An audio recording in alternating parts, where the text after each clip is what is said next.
Seguimos aquí en su espacio Voz para el Cambio. Hoy en una conversación larga con don Tito Olivo, un experto en temas ambientales.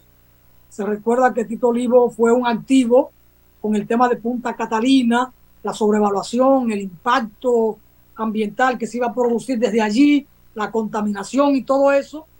Yo no sé hoy cómo está pensando Tito Olivo con relación al tema Punta Catalina, cuál ha sido el manejo que se le ha estado dando en los últimos 3 años a esto, pero bueno, esto es un activo en ese sentido del tema ambiental en la República Dominicana, economista y un político de larga data, natural de ahí de Manzanillo, de la línea noroeste, conocedor de la línea, porque Tito Olivo es joven, pero empezó muy temprano a la lides política y entonces acumula una gran experiencia política, social, no institucional, que nos permite tener una conversación lo más fluida que uno pueda imaginarse con don Tito Olivo. Hoy hay muchas noticias internacionales, hay muchas nacionales con el tema de los últimos arrestos de un cabecilla, un líder de una red mafiosa y criminal, el holandés, Denny, que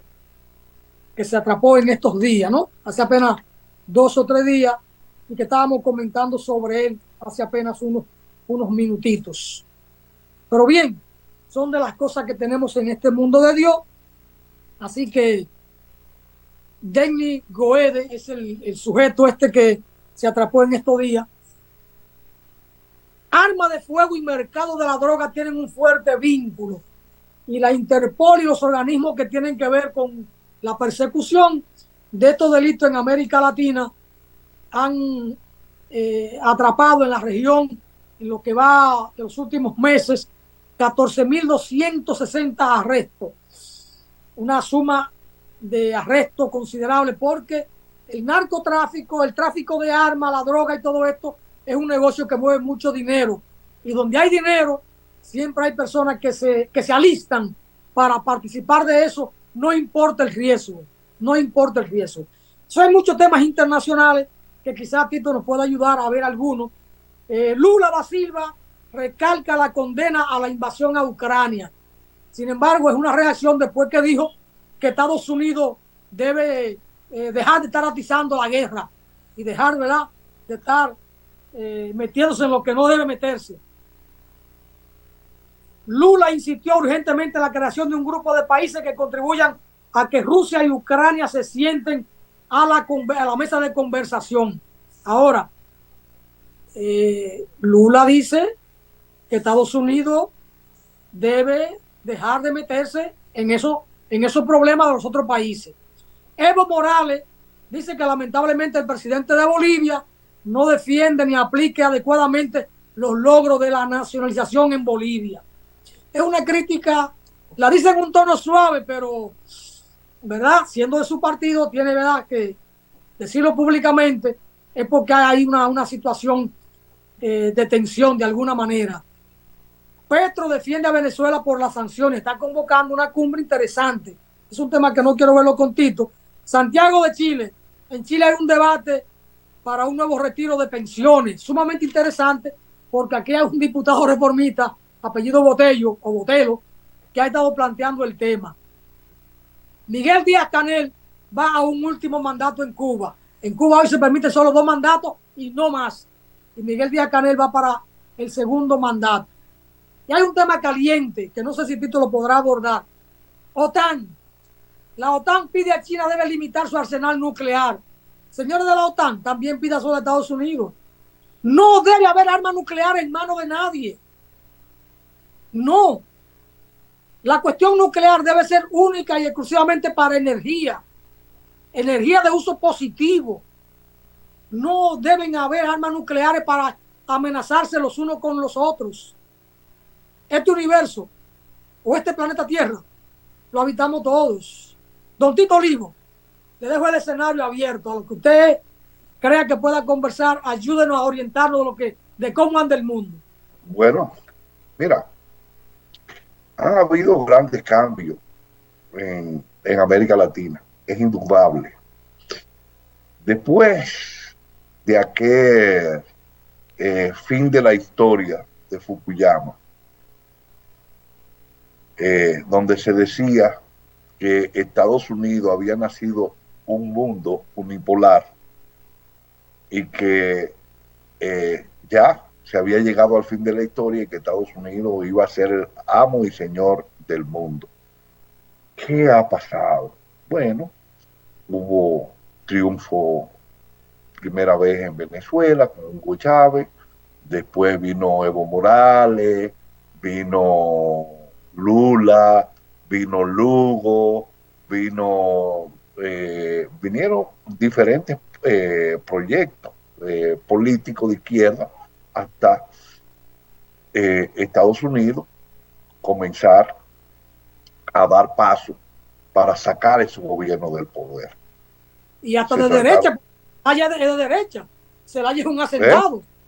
Hasta de derecha, porque Zelaya es un hacendado. Pero Zelaya tenía posiciones de izquierda. Y respondió integrándose al ALBA, intentando integrarse al ALBA y saludando él se integró y comenzó. Yo mantengo unas relaciones con el presidente Zelaya muy estrechas. Y cuando, fui una de las primeras voces que cuando él se metió en la embajada, entró en la embajada de Brasil en Honduras, yo logré que se lo entrevistara a don Víctor Gómez Vergé, que murió recientemente, y que por la Z, Milagro y compañía, lo entrevistaron.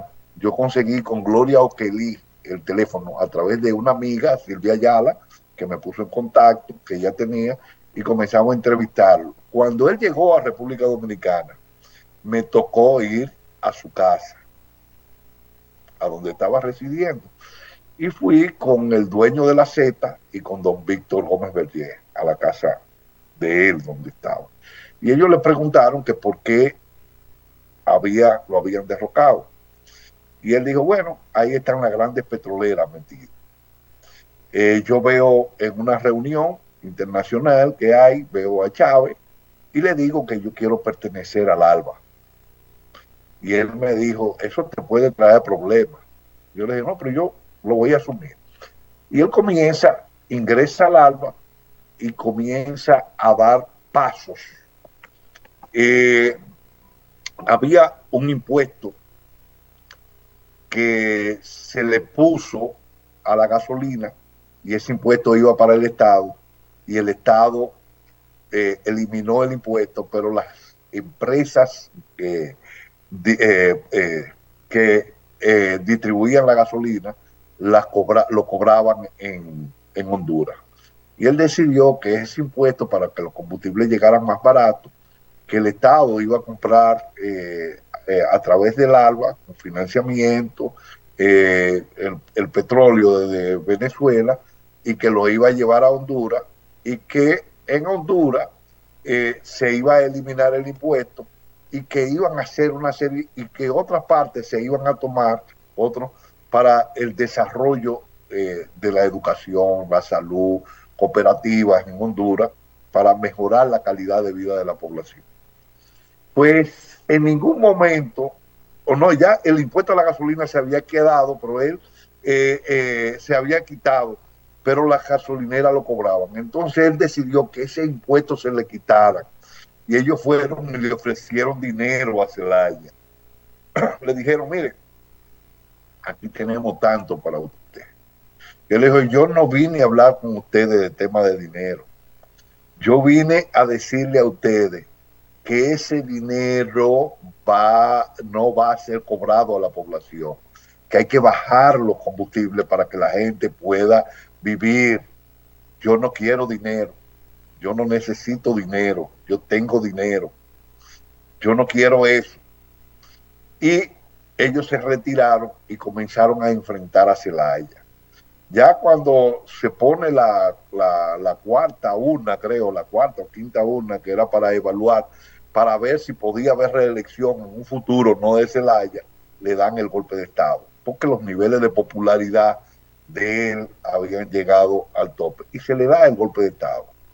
Lo que te quiero señalar con esto es que hubieron intentos de golpe de Estado en diferentes lugares, en otros se dieron golpes de Estado utilizando ya no la vía militar en muchos casos, sino la vía judicial. En otros se intentaron dar a través de golpes de Estado militar, y los norteamericanos comienzan a tratar de revertir ese resurgir que habían en América Latina en ese momento, en ese instante, llegando al caso de que meten a Lula preso y destronan a Dilma, que era la presidenta de Brasil, y llevan a Bolsonaro, y ahí plantean que van a frenar. Pero se da un hecho: en el 2018 llega López Obrador al poder en México, y hay un nuevo renacer de la fuerza progresista en el continente americano. Y bueno, llega, gana la esposa de Zelaya, la presidencia en Honduras, gana, dan un golpe de Estado en Bolivia, el MAS vuelve y revierte esa situación, gana las elecciones porque decían que había ganado Evo por fraude, se demostró que el MAS había ganado en forma santa, y se va ampliando, y se da el caso que en Colombia gana también una persona que conozco, que ya habíamos hablado mucho, que es Petro, Gustavo Petro, que hemos tenido mucha afinidad, porque Petro fue del M-19 y yo y Max fuimos del Movimiento de Liberación Nacional, de los comités revolucionarios Camilo Torres Corecato, que estuvo vinculado a los comandos de la resistencia. Entonces, teníamos esa afinidad de que Petro, por un lado, había sido guerrillero, y Petro, por otro lado, había sido un intelectual. Y yo lo vinculaba. Max, por un lado, había pertenecido a los comandos y a los corecatos, y por el otro lado era un intelectual, y yo soy seguidor de él. Bueno, pues esa afinidad me fue acercando a Petro, y llegó Petro en Colombia, y está dando pasos muy positivos para América Latina y para la región, que después eso lo abordaremos en un programa más con mayores niveles de profundidad. E inclusive pudiéramos entrevistar a alguien de allá de Colombia Humana, que puede dar, o personas que, como el caso de Juan Carlos Tano, que fue el que dirigió aquí en Caracas la campaña de Petro, y que habla sobre el tema de migración en Telesur, en Radio Sur, pudieran hablar. Pero ahí está mi amigo Fermín González, que es Marcelo, el nombre, pero adoptó un nombre de Fermín González para podérsele salvar a Pinochet, porque estaba como asesor de Allende en Chile. Entonces lo andaban buscando y pudo salir con el nombre de Fermín González, y nosotros siempre le decimos Fermín González a él. Y se han dado grandes pasos. Ha habido situaciones como el caso de Uruguay. El Frente Amplio perdió las elecciones, pero se está trabajando y se han estado ampliando nuevos países que se van acercando. Pero se da otro escenario internacional, y esto es en el este europeo.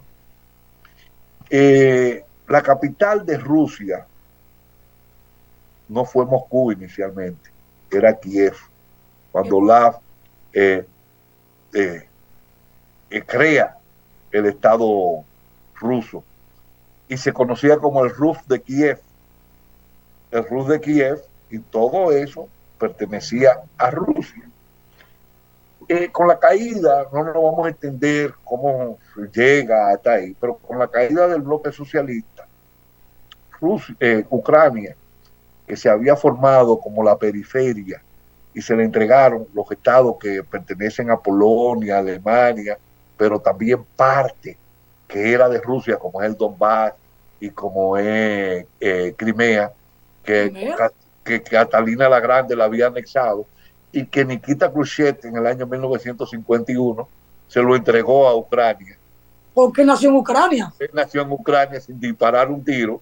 Entonces, en ese momento, se decide separar y sin hacer un referéndum ni nada, se le entrega el Donbass y Crimea a Ucrania y Ucrania se lo lleva, pero comienzan con una actitud El de, tiempo se fue. de acercamiento. Pero lo que te quiero decir es que no querían, se había firmado un acuerdo de que la OTAN no iba a ir para esa área. Y los Estados Unidos comenzó a acercar a Rusia, como hizo con Yugoslavia. Putin, que es un estratega, se da cuenta y le dice, espérense, hasta que estalla el conflicto que se da en el 20 de febrero del 2022, del año pasado. Y eso es lo que estamos viviendo hoy, y a eso hay que buscarle una solución por la vía pacífica, que fue lo que planteó Xi Jinping cuando fue a Rusia y que visitó también a Ucrania, y que el mismo Lula se adhirió, y que ayer dijo que aunque el Estado, él no dijo Lula, él dijo, aunque el Estado brasileiro no apoya la intervención militar de, de Rusia en Ucrania, nosotros creemos en un desenlace pacífico. Para Estados Unidos eso no le gustó para nada, salió de una vez jalándole la greña, que le queda poca greña a Lula, quizás la barba, el ministro de defensa, diciendo que Lula estaba equivocado, que se había puesto del lado de lo malo y todas esas cosas. Pero como el tiempo es el que manda, y como decía nuestro amigo Max Reynoso, ya el mambo de Seguimos. España y se acabó la cama. Gracias, Tito Olivo, por el largo tiempo que nos diste para esta conversación. El programa quedará en las redes para los que no pudieron seguirlo ahora, lo seguirán después. Y agendamos otra conversación, Tito. Muchas gracias. Bueno, cuando quiera podemos hablar el largo. Ya te escribo. Gracias, Tito. Gracias a los amigos y amigas que han estado ahí con nosotros. Hasta mañana.